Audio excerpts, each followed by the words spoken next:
Kahintang sa panahon ng latest news. Diyan sa linyang Pag-asa Mactan, pinagi ni Ma'am Ana Dumdum. Ma'am Ana, good morning. Good morning, sir. Good morning sa tanang tipo minaw. Mga naman update.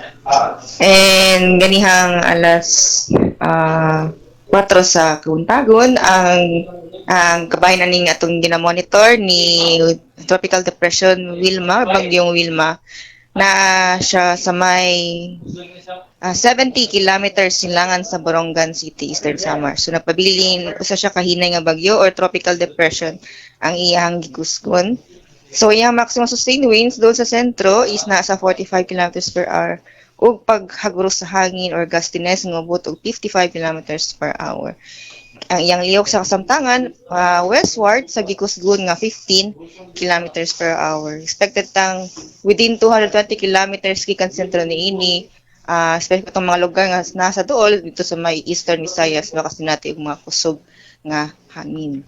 So, nakaisa gihapon ang signal number 1 sa mga probinsya dito sa Eastern Visayas, ang Northern Samar, Eastern Samar, Samar, Biliran, Leyte, Southern Leyte, Cebu, lakip ang bantayan ng Camotes Islands, ang Bohol, Negros Occidental, Siquijor, and ang northern and central portion sa Negros Oriental.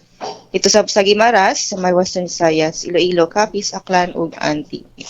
Nasa gipabos signal number 1 ang pila ka mga probinsya sa may Southern Luzon and sa may Northern Mindanao.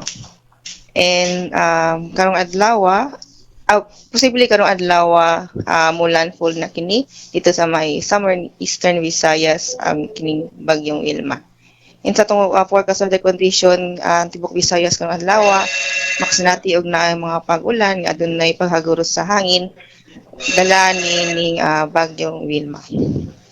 So, mga tong mo na tong weather update.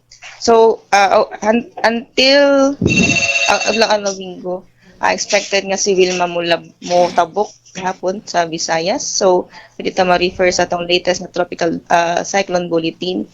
And ang sunod nga broadcast ni ini, ang sunod nga update is karong alas 8 sa buntag.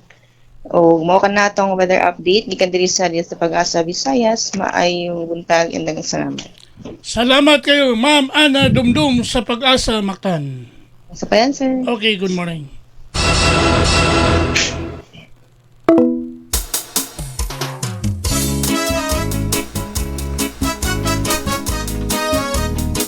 Inyo gadabati ang atong dagan sa kahimtang sa panahon nining adlaw nga Sabado.